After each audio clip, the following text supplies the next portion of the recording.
దేవునికి ముందుగా నా హృదయపూర్వక స్తోత్రాలు తెలియజేస్తూ, ప్రియులు మరి స్టీఫెన్ పాల్ గారు ఒక వీడియో ఈ మధ్యకాలంలో రిలీజ్ చేశారు. వారు క్రీస్తు సంఘాల బోధల మీద చాలా తీవ్ర విమర్శలు చేయటం జరిగింది. వాటిని కూడా మేము తీవ్రంగానే పరిగణిస్తూ, క్రీస్తు సంఘాల్లో ఉన్నటువంటి ఔన్నత్యం తెలియక ఒక సామాన్య బోధకునిలా ఆయన మాట్లాడడం,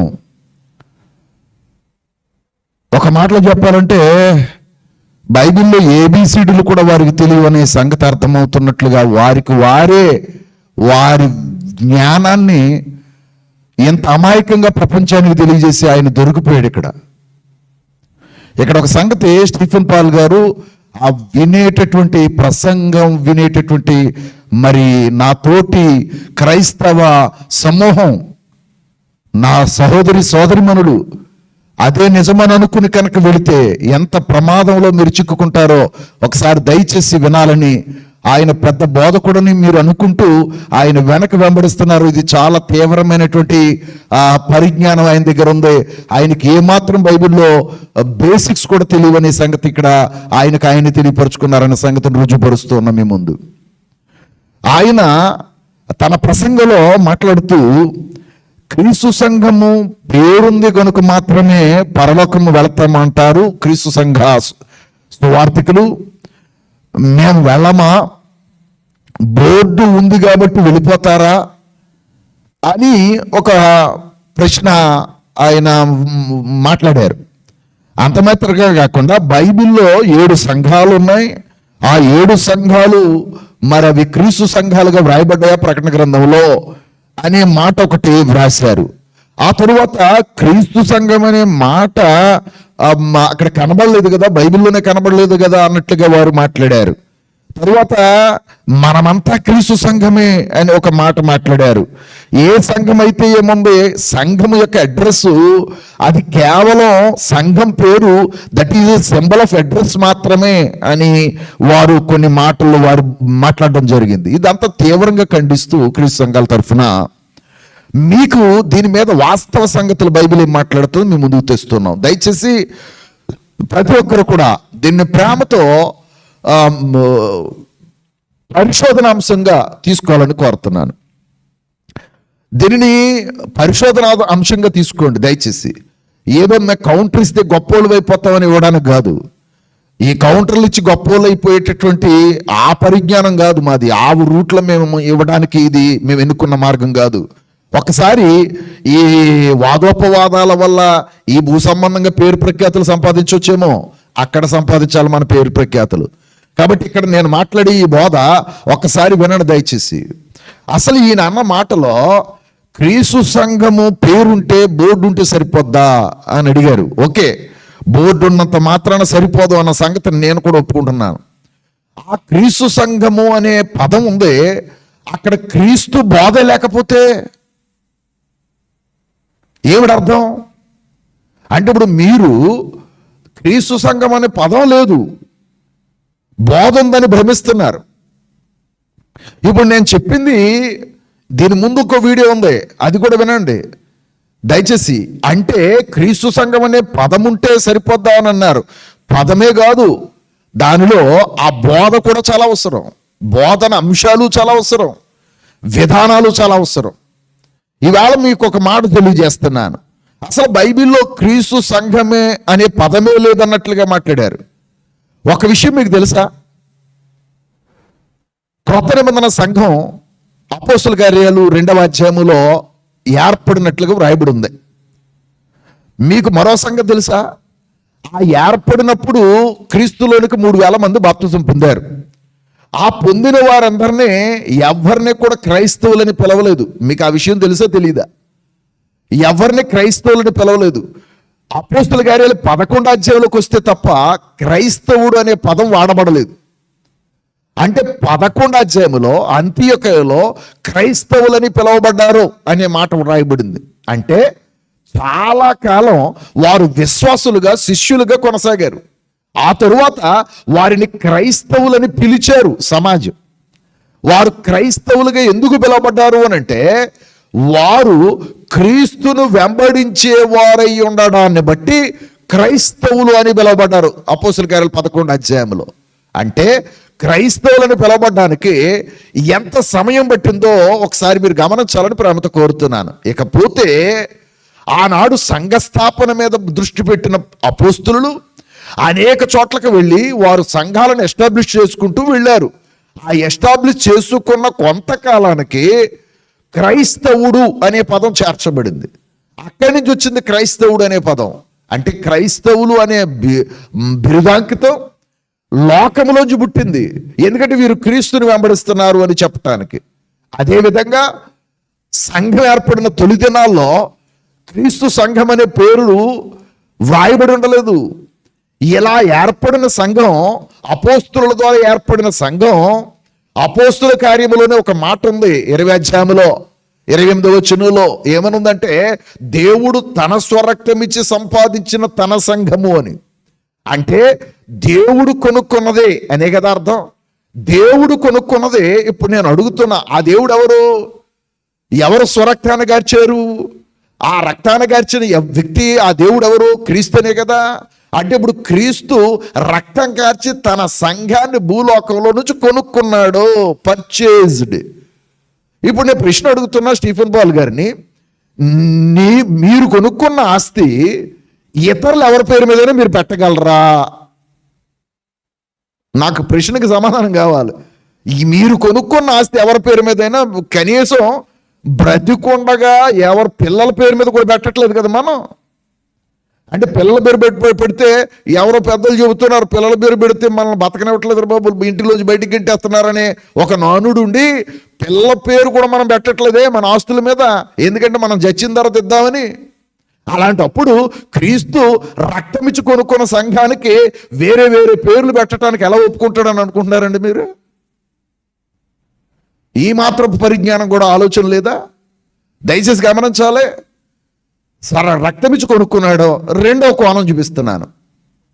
ఎఫెసీ పత్రిక 5వ అధ్యాయంలో సంఘాన్ని యేసుక్రీస్తు ప్రభుకి భారీగా చూపించబడింది. పురుషులారా మీ భార్యలను ప్రేమించుడి అక్కడ చెబుతూ, అటువైన క్రీస్తు కూడా సంఘమును ప్రేమించి 25వ వచనం, అది కలంకమైనను ముడతైనను అటుది మరి ఏదైనను లేక అని అన్నాడు. అంటే ఇప్పుడు సంఘం క్రీస్తుకు వధువుగా చూపించబడింది. ఇప్పుడు నేను అడుగుతున్నా, మరి మీ ఇంటి పేరు మీ భార్య గారికి ఎందుకు ఇచ్చారు? ఇది ఆంధ్ర రాష్ట్రంలో మన ఆచారమే కదా, మన ధర్మమే కదా. అంటే మన ఇంటి పేరు స్త్రీకి రావటం. అలాంటప్పుడు క్రీస్తు పేరు ఆయన భార్య అయినటువంటి సంఘం ధరించాలా వద్దా అని అడుగుతున్నా. అంటే మన ఇంటి పేరు మన భార్యలు ఎలా ధరించవలసి వస్తుందో అది ఏం డినోట్ చేస్తుంది? మన భార్యలు ధరించినప్పుడు ఆ క్రీస్తు అంటే మన భార్య అని ఆమె పూర్ణాంగీకారాన్ని తెలియజేస్తుంది అనే కదా అర్థం. అందుకనే ఇంటి పేరు ధరించిన భార్యను ఏ భర్త అయినా తన ఇంట్లో ఉండనిస్తాడా? ఈ మాత్రం పరిజ్ఞానం కూడా ఆలోచన లేదా? ఇంటి పేరు ధరించని ఏ భార్యనైనా ఏ పురుషుడైనా తన ఇంట్లో ఉండనిస్తాడా? అలాంటప్పుడు ఈ సంఘం ఆయనకు భార్య అయితే ఆ భార్య ఆయన పేరు ధరించాలన్న కనీస పరిజ్ఞానం కూడా లేదా? ఆయన పేరు ధరించకపోతే పరలోకానికి ఎలా తీసుకెళ్తాడని మీరు బోధిస్తున్నారండి. అంటే బోర్డులో ఏముందంటారా? మరి ఇప్పుడు బోర్డులో కదా ఉంటా. నేను మరొక ప్రశ్న అడుగుతున్నా, మరొక కోణంలో చెబుతున్నా, ఇంకా అందరికి అర్థం అవడం కోసం. కనీసం మన సోదరులైనటువంటి లోకస్తులు చక్కగా వారు మనకంటే జ్ఞానవంతులని అర్థమవుతుంది మీరు చెప్పిన బోధ వల్ల. ఏందో తెలుసా? వారు ఏ దేవుణ్ణి అయితే లోపల పెట్టారో దేవాలయములో ఆ పైన ఆ దేవుడి పేరే రాస్తారు దేవాలయం పేరు. వారు ఏ దేవుణ్ణి అయితే లోపల ప్రతిష్ఠ చేస్తున్నారో ఆ దేవుడి పేరే దేవాలయం మీద రాస్తారు.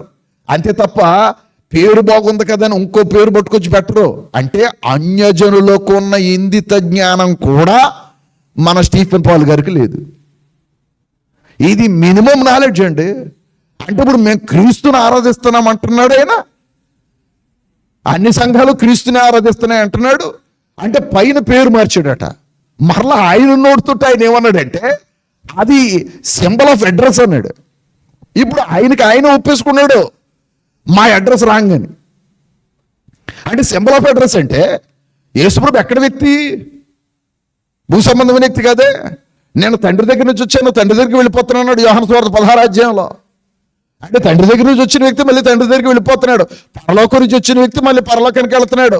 అదే సింబల్ ఆయన చెబుతూ 14లో యోహాను సువార్తలో 6వ వచనంలో నేనే మార్గము, నేనే సత్యము, నేనే జీవము, నా ద్వారా తప్ప ఎవడు తండ్రి దగ్గరికి రాలేడు అన్నాడు. అంటే ఇప్పుడు మీకు అందరికీ అర్థమైతే ఇప్పుడు మన స్టీఫెన్ పాల్ గారు ఈ బైబిల్ని మరి మహాపండితుడని అన్ని సంఘాలు పిలుస్తున్నాయన్ని, ఈ పండితున్నా మీరు పిలుస్తుంటా? అంటే కనీస పరిజ్ఞానం లేని పండితున్నా మీరు పిలుస్తుంటా? బైబిల్ మీద కనీస అవగాహన లేని పండితున్నా మీరు పిలుస్తుంటా? దయచేసి గమనించండి ఆయన పాండిత్యం. ఇప్పుడు నేను చెప్పింది ఒకసారి అర్థం చేసుకోండి. ఆయన సంఘం ఆయన పేరు ధరించొద్దా? అంటే నీకిష్టమైన పేరు ఆయనకి పెడతావా? అది నీకిష్టమైన, ఇప్పుడు నేను చెప్పాను అన్యజనులకి మనకంటే జ్ఞానం ఉందని వారు రుజువు చేసుకుంటున్నారు. వారు ఏ దేవుణ్ణి అయితే లోపల ప్రతిష్ఠించారో ఆ దేవుని పేరు దేవాలయం మీద రాస్తున్నారు. అంటే మీకు ఆ మాత్రం పరిజ్ఞానం లేదా? అంటే ఆ మాత్రపు ఆలోచన కూడా తెలియకుండా బోధ చేస్తూ ఉన్నారా? దయచేసి అర్థం చేసుకోండి. ఇకపోతే ఆయన మరొక మాట అన్నాడు, ఎక్కడుందో క్రీస్తు సంఘాలని.